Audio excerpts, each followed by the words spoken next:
우리 할렐루야 샬롬하고, 예, 우리 썼으면 이리 가지고 와.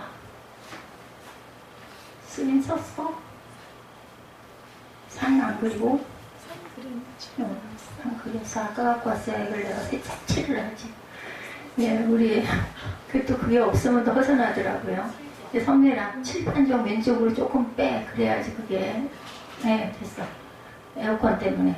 네, 우리 할렐루야 샬롬하고 우리 함께 우리 사무엘 요즘에 아주 애를 많이 쓰고 또 속도 많이 썩이고 합니다. 우리 할렐루야 샬롬으로 축복하고 힘내라고 평발이래요. 그래서 그거 검사해가지고 예, 그또 가져오라고 했다는데 예, 그 인터뷰 뭐죠? 그거 면접 그거하고 이번에 그 체력 시험 체력이 아니라 그거 뭐죠? 신체 검사한 거 그 결과 나와서 그게 이제 붙어야 그다음에 이제 평가를 가서 여기 저 탑병원에다가 제가 일단은 뭐 그걸 예약을 해야 뭐 받기든 아니면 뭐 취소를 하든 할 것 같아가지고 일단 토요일 날로 잡았어요. 7월 3일인가 토요일 12시 10분 우리 사무엘 갈 길이 어떤 길일지 하나님께서 온전하게 알게 하시고 인도해달라고 우리 축복합니다.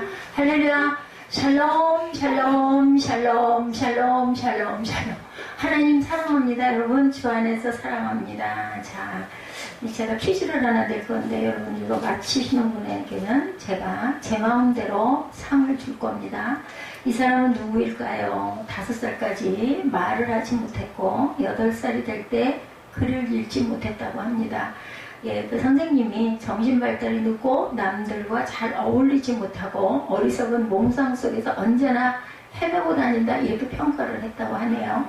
예, 그는 마침내 학교에서 퇴학을 당했고 스위스에 있는 추리과학기술 전문학교를 입학하려 했으나 거부를 당했답니다. 누굴까요? 둘 다 틀렸는데 누굴까요? 아인슈타인? 어우, 땡큐. 맞아. 딩동댕 맞았습니다. 무슨 상을 주지 또. 우리 전도사님이나 집사님이 딱 맞춰야 내가 상을 편하게 줄 텐데. 우리 정박이 선사님, 골치 아픈 전도사님이 맞췄어. 아인슈타인이 맞습니다. 그는 바이올린을 다루는데 매우 서툴렀고 자신의 연주 기술을 개선하기보다는 스스로 작곡을 해서 연주하기를 더 좋은데 차원이 높은 사람이었어요. 그죠? 그런 걸 아주 싫어. 레슨 싫어. 내가 창작할 거야 였다는 거죠. 그를 지도하는 음악 선생님은 그가 연주하는 것을 듣고는 훌륭한 작곡가 될 소질이 전혀 없다 이렇게 잘라 말했다고 하네요. 그는 귀가 멀었음에도 불구하고 교향곡은 합창을 작곡하죠. 또한 그는 베토벤입니다. 이 자리에 계신 분들 중에 지금까지 살아오면서 숱한 실패와 좌절을 맛본 크고 작은 실패가 대단한 게 아니라도 경험하셨을 거예요. 실패는 성공의 뭐라 그러죠? 어머니라고 말하지만 실패했을 때 그 말이 가슴에 와닿는 사람은 별로 없죠. 원망스럽고 막 속상하고 그저 고생하고 했었는데 실패한 것을 인해서 슬프고 억울하고 분하셨을 거예요. 그렇다고 실패를 두려워해 아무것도 하지 않으려 한다면 그것처럼 또한 더 어리석은 일은 없겠죠. 실패했어도 뭐라고 그래서 그런 게 말씀도 있죠. 7.8기, 8.9기 예, 그런데 고대 전쟁에서 실패하면 그것은 죽음을 의미하죠.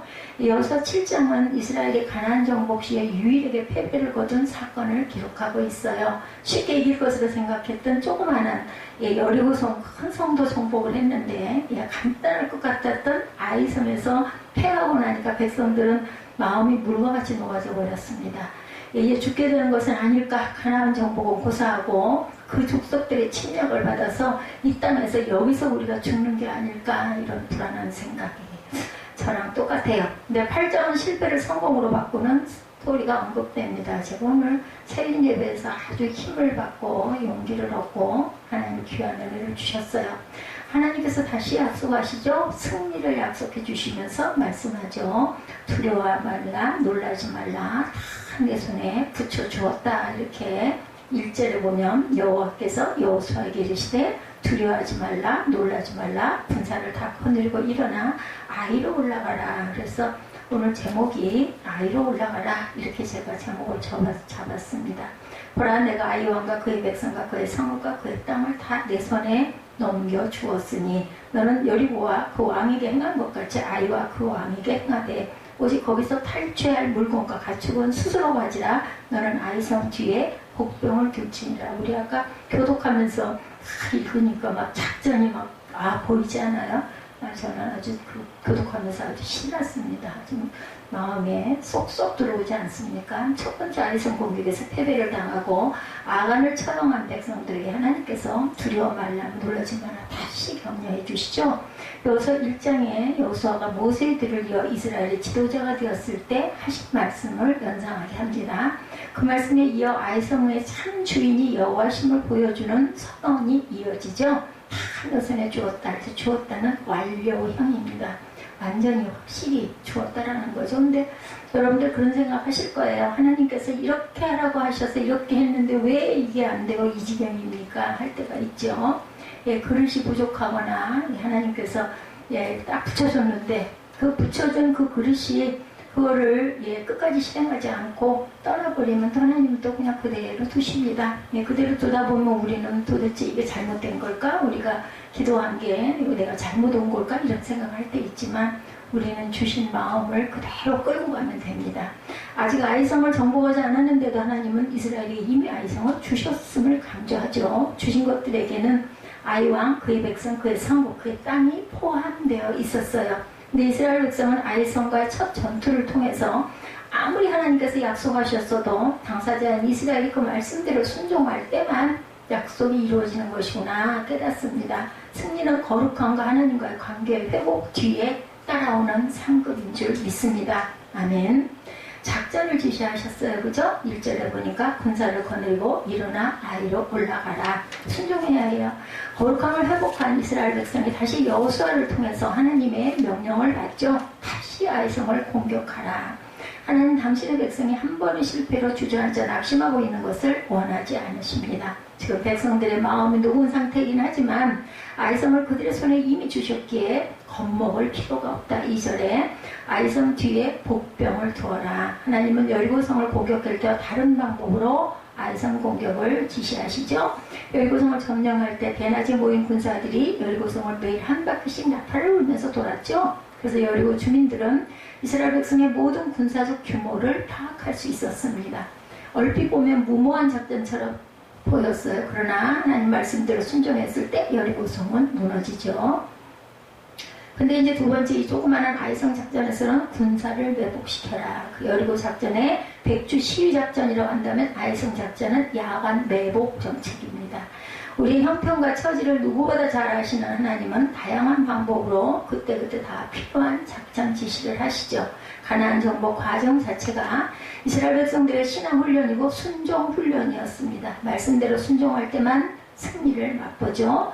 우리도 하나님의 뜻과 때에 민감할 줄 알아야 합니다. 하나님이 어느 때 어떤 방법을 왜 쓰시는지 정확하게 알 수는 없지만 그때마다 명령에 순종하는 것만이 승리의 비결이라는 거 잊지 마십시오. 탈취할 물건과 가축을 스스로 가지라. 2절에 그러죠.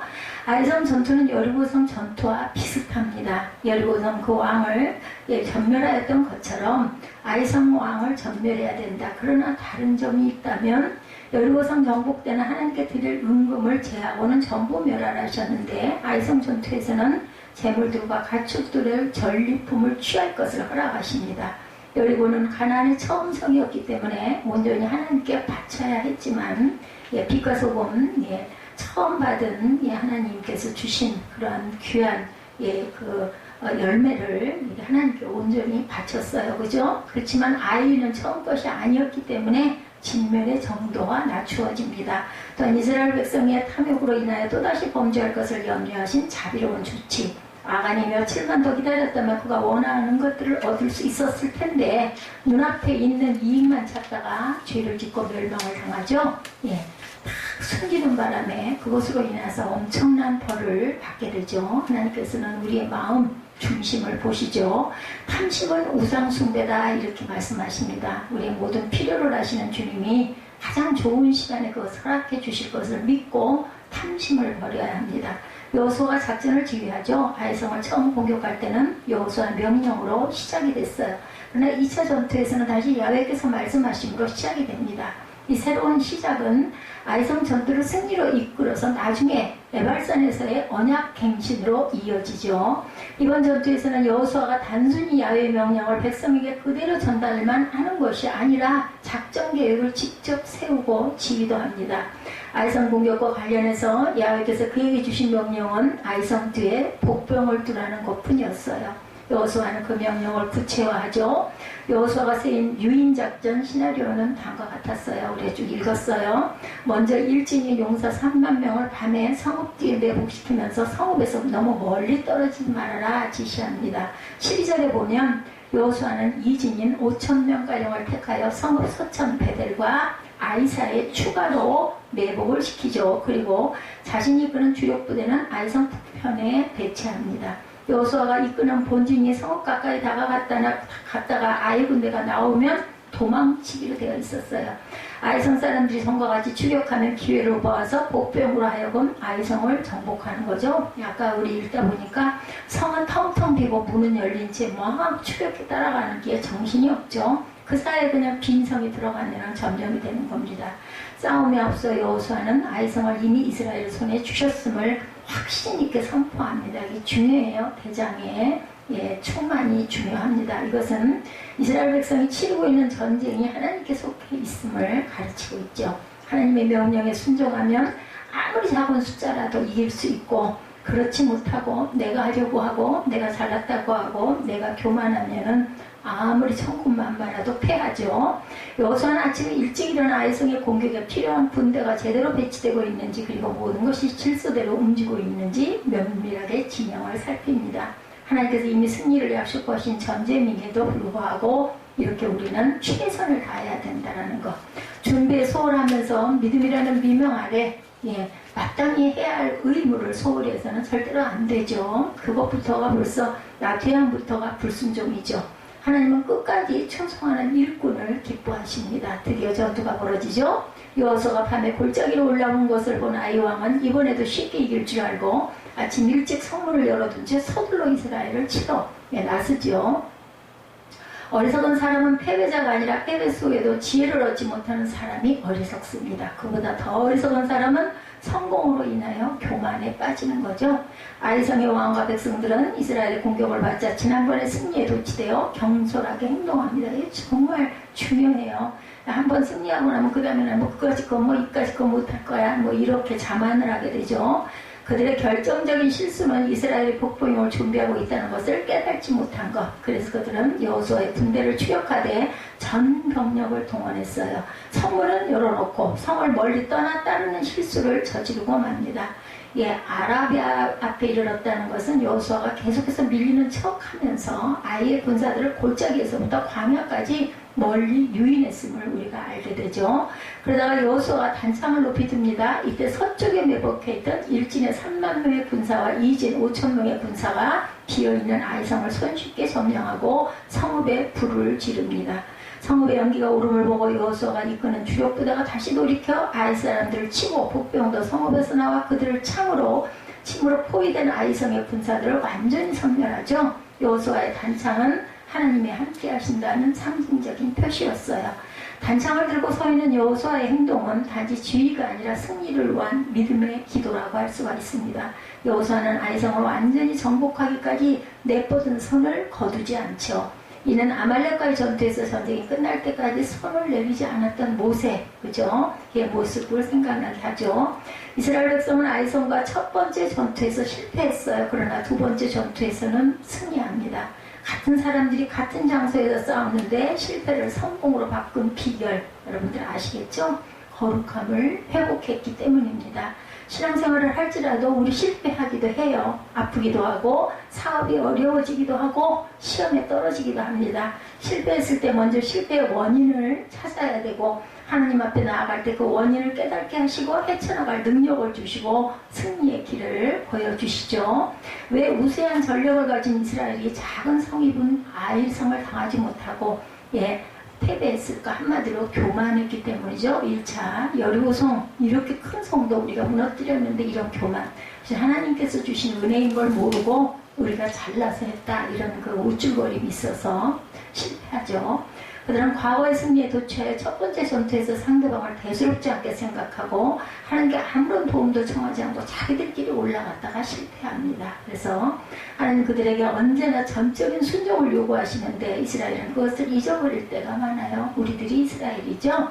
아간 한 사람이 범죄했지만 하나님은 이스라엘 공동체의 죄악으로 간주합니다. 여호수아 7장 11절에 보면 이스라엘이 범죄하여 내가 그들에게 명한 나의 언약을 어기었나니 곧 그들이 바친 물건을 취하고 도적하고 사기하여 자기 기구 가운데 두었느니라 하시면서도 하나님 바로 아간을 지목하시면서 그를 처단하라고 하지 않으세요.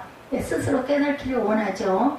온 회중을 모아놓고 제비 뽑기를 했어요. 12지파 족장 중에 유다지파 중에서 세라 족속 중에서 삭디 가족이 뽑힙니다. 이 제비 뽑기가 좀 무섭죠. 제비 뽑기가 진행되어 계속 범위가 좁혀가는데도 불구하고 아간은 침묵하죠. 자기가 뽑힐 때까지 전혀 회개하지를 않습니다. 만약 다른 사람이 뽑히면 나는 무사히 넘어갈 줄 알고 끝까지 버티고 숨기죠. 그러나 하나님은 전지전능하시죠. 어느 누구도 그분의 시선을 피해서 숨을 수 없습니다. 은밀하게 행동한다 할지라도 다 아시죠. 아간이 회개의 기회를 놓치고 어쩔 수 없이 자신의 죄를 밝힐 수밖에 없는 상황에 이르렀을 때 그에게 임한 것은 하나님의 무서운 심판이었습니다. 하나님께서 기회 주실 때 회개하지 않으면 우리들 인생의 채찍으로 치시죠. 여호수아는 하나님의 말씀대로 아간을 처단함으로 이스라엘의 범죄를 제거하고 성결 의식을 집행합니다. 북왕국 이스라엘과 남왕국 유다는 하나님의 백성으로 일컬음을 받은 나라였지만 이스라엘은 아수르에게 유다는 바벨론에게 각각 멸망을 당하죠. 그들이 망한 것은 선지자들의 거듭단 회개의 메시지를 듣고도 끝내 돌이키지 않은 것이죠. 하나님 말씀대로 순종하지 않았기 때문에 하나님은 거룩한 분이시기에 하나님의 백성 당신의 거룩함을 드러내지 않을 때 그들을 징계하시고 오래 참으시다가 마침내 죄악을 심판하시고 언약 저주를 집행하신다라는 것. 하나님의 임재의 상징인 성전이 파괴되거나 자기 백성이 그들에게 기업으로 주신 땅에서 멀리 옮기는 것조차 허용하십니다. 우리는 예수 그리스도를 믿는 하나님의 자녀들이죠. 그렇다면 우리에게도 거룩을 내가 거룩하니 너희도 거룩하라 요구하십니다. 우리에게 죄악이 있는지 하나님의 이름이 더럽혀지고 있지는 않은지 돌아보시기 바랍니다. 철저하게 회개하고 죄를 비우고 거룩함을 회복하는 길만이 하나님의 지속적인 인도함을 받는 비결이라는 것. 우리가 하나님의 자녀가 되었기 때문에 다른 사람들과 구별된 삶을 살아야 되는 것이죠. 잘못된 부분은 철저하게 회개하고 거룩함을 회복하고 다시는 그런 일을 반복하지 않아야 되겠죠. 그리고 두 번째는 하나님의 말씀에 순종이 있기 때문에 이겼어요. 그동안 이스라엘이 승리했을 때 명령 체계는 어땠어요? 1단계는 야훼께서 여호수아에게 이르시되 2단계는 여호수아가 그들에게 명령하여 이르되 3단계 백성들이 그대로 행하여 이랬습니다. 이 명령 체계를 따를 때 이스라엘은 요단강을 건널 수 있었고 여리고성을 무너뜨릴 수 있었어요. 그런데 7장을 보면 1단계가 빠지고 여호수아가 백성들에게 바로 명령합니다. 그랬더니 아이성 전투에서 그들은 패하여 36명이 죽고 아이성 사람들에게 쫓겨나가죠. 너무 기가 막혀 여호수아가 장로들과 함께 옷을 찢고 티끌을 뒤집어 쓰고 엎드리죠. 분을 사귀느라고 온종일 그 참 보면은 단계가 있더라고요. 우리가 분노하고 원망하고 그리고 허무해서 이제 좌절하고 그 다음에는 회개하게 되죠. 저녁 때가 돼서요 어찌하여 하고 불평을 털어놓습니다. 그때 비로소 여호와께서 여호수아에게 이르시되 7장 10절에 보면 이렇게 표현됩니다. 그들에게 작전을 지시하기 위한 것이 아니라 일어나라 어찌하여 이렇게 엎드려 있느냐라고 말씀하시죠. 책망하십니다. 여호수아는 자기의 잘못을 깨닫습니다. 8장 1절에서 야훼께서 여호수아에게 이르시되라는 표현이 나오죠. 이제 말씀하시는 거예요. 한 번 실패를 경험했기에 여호수아가 하나님께서 말씀하실 때까지 기다린다는 것을 알 수 있어요. 잘못했으니까. 내가 내 힘으로 이까지껏 할 수 있지. 이거 안 되는구나. 그리고 야훼 작전 명령을 받은 여호수아가 백성들의 그 명령을 전달함으로 본래 명령 체계인 하나님, 여호수아, 백성의 순서가 되었어요. 이 명령 체계는 3400년 전 여호수아 때만이 아니라 오늘도 여전히 유효하다라는 것 잊지 마시기 바랍니다. 말씀에 대한 순종이 시간을 초월한 승리의 비결입니다. 여리고 전투 때와 아이성 전투 때 하나님의 지시한 작전은 달랐어요. 하나님은 다양한 방법으로 일하시죠. 그렇다면 우리는 때마다 시마다 겸손하게 하나님께 엎드려 하나님의 때를 기다리고 그분의 작전 지시를 받을 줄 알아야 되겠다. 날마다 하나님의 말씀을 묵상하고 기도할 때 하늘로부터 오는 지혜를 얻게 됩니다. 시편 119편 105절이죠. 주의 말씀은 내 발의 등이요 내 길의 빛이니이다. 아멘. 또한 기도 없이 하나님의 작전 지시를 받을 수 없어요. 하나님께서 우리의 길을 열어주시기를 간절히 구해야 합니다. 하나님의 백성의 성공과 실패는 항상 순종에 달려있음을 여러분들 잊지 마십시오. 성경은 우리가 즐겨 순종할 때 하나님의 허락하시는 아름다운 소산을 먹게 될 것이다 교훈하죠. 순종하려면 어떻게 해요? 겸손해야 합니다. 야고보서 4장 6절에 하나님이 교만한 자를 물리치시고 겸손한 자에게 은혜를 주신다 말씀하세요. 하나님의 은혜와 긍휼을 입고 싶으시면 어떻게 해요? 겸손해야 됩니다. 그분에게서 인정을 받고 그분이 주시는 복을 받기 원할 때 마음을 낮추고 하나님의 능하신 손 아래 맡기고 겸손하시기 바랍니다. 매 순간 말씀대로 행하는 자로 살면서 하나님을 기쁘게 하는 것이 되어야 되죠. 순종의 훈련이 우리를 좌절해서 성공으로 이끈다는 것.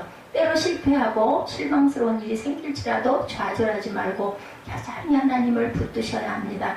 사람들은 인생의 정점에 서면 내려와야 하지만 하나님을 의뢰하고 그분의 손에 붙들린다면 여전히 하나님께서 귀하게 쓰시고 그를 통하여 영광을 나타내십니다. 다니엘은 이방 땅에 포로로 끌려갔지만 하루에 3차례씩 예루살렘을 향해 창을 열고 감사하며 기도를 드리고 하나님의 뜻대로 살았죠. 하나님은 신실한 다니엘과 함께 하셨기에 왕들이 바뀌고 심지어 바벨론에서 페르시아로 왕조가 바뀌어도 여전히 하나님의 알지 못하는 이방 왕들을 섬길 수가 있었어요. 모든 성도들은 주여 말씀하시옵소서 내가 듣겠나이다. 사무엘과 같은 자세로 말씀에 귀를 기울이고 주님 앞에 엎드려야 할 줄 믿습니다. 리더가 본을 보였죠. 그리고 여호수아가 상당히 아주 은혜로운 그러한 하나님의 종입니다. 하나님의 위로와 격려, 승리의 약속을 얻은 여호수아는 이제 구체적인 전략을 세워서 아이성을 공격할 준비를 합니다. 착자하고 치밀한 준비는 승리의 약속을 지닌 성도들의 의무입니다. 하나님의 도우심을 믿는 자일수록 잘 준비해야 되죠. 그것은 믿음의 반대가 아니라 여호수아와 이스라엘 백성을 1차전에서 3,000명만 올려보냈죠. 결과는 참패였습니다. 그런데 2차전에서는 복병만 35,000명을 투입합니다. 비록 작은 적일지라도 과소평가하지 않고 완전한 승리를 거두기 위한 최선을 다하는 것. 여호수아가 일어나 군사와 함께 아이로 올라가려 하여 3절에 보면 여호수아는 그 밤에 백성 가운데서 잤더라 나타납니다. 이스라엘 장로들과 더불어 백성이 앞서 아이로 올라갔다. 9절 10절에 이렇게 나타나죠. 여호수아는 처음부터 끝까지 백성들과 함께합니다. 백성들과 함께 내복했고 함께 밤을 보냈고 함께 아이성 사람들을 유인하기 위하여 성으로 올라갔다가 광야까지 도망을 합니다. 성공한 사람들의 공통적인 점 하나는 부지런하다는 점. 근면해야 합니다. 여호수아는 아침에 일찍 일어나 전투를 준비했습니다. 아이성 공격에 필요한 군대가 제대로 배치되었는지 모든 것이 제대로 움직이는지 직접 확인을 하죠. 하나님의 승리를 보장한다 할지라도 우리 편에서도 최선을 다해서 준비해야 된다. 하나님의 역사는 충성스러운 순종과 믿음을 통해서 최선과 최고의 노력 그렇습니다. 자신의 안위를 도모하는 지도자를 존경하고 따를 사람은 아무도 없어요. 지도자는 군림하는 자가 아니라 앞장서는 자고 섬김받는 자가 아니라 낮아져서 섬기는 자라는 것. 마가복음 10장 45절입니다. 인자에 온 것은 섬김을 받으려 함이 아니라 도리어 섬기려 하고 자기 목숨을 많은 사람의 대속물로 주려 함이니라. 예수님은 하늘 영광의 자리를 뒤로하고 이 땅에 오셔서 죄인들과 같이 계셨어요. 그죠? 그들을 섬기기 위해 십자가의 수치와 죽음조차 나닿지 않으십니다. 주어진 지위나 직책을 특권으로 삼아서는 절대 안 되죠. 베드로는 교회 리더들에게 맡기운 자들에게 주장하는 자세를 하지 말고 오직 양무리의 본이 되라. 베드로전서 5장 3절입니다. 리더는 힘으로 양들을 몰아붙이는 자가 아니라 주님의 먼저 보이신 본을 따라 양들 앞에서 묵묵히 섬기는 사람임을 잊지 마십시다. 교회 성도들이 본받을 수 있도록 모범적 삶의 모습을 보여줄 줄 알아야 되고, 섬기는 신실하고 충성한 자들은 목자장이신 예수 그리스도께서 재림하실 때 쇠하지 않는 영광의 면류관을 상급으로 받으실 겁니다. 여리고성의 놀라운 승리에도 불구하고 불순종으로 실패할 수밖에 없었던 이스라엘 백성들은 아이성 전투에서 특히 하나님의 말씀에 대한 순종에 최선을 다하죠. 막상 전투는 이스라엘 일방적인 승리로 싱겁게 끝났어요. 그러나 전투를 앞두고 이스라엘 백성은 전혀 달라진 모습을 보이고 있습니다. 거룩함, 순종, 절대적인 순종, 섬김의 본을 우리는 예수님에서 볼 수 있죠. 그렇다면 예수를 믿는 우리 또한 예수님을 본받아야 되겠죠. 이스라엘과 함께 하신 하나님은 오늘도 주님의 마음에 합한 대로 행하는 우리와도 함께 하시면서 승리의 길로 인도하십니다. 주어진 환경에 휘둘리거나 눌리는 것이 아니라 어떤 형편과 처지에서도 우리에게 주시는 비전을 따라 주님이 원하시는 삶을 살고 주님께서 기뻐하시는 아름다운 열매를 풍성하게 거두는 저와 여러분 축복된 저와 여러분들이 되시기를 주님의 이름으로 축복합니다. 우리 찬양하시고 결단하시고 축복의 예배를 마치도록 하겠습니다.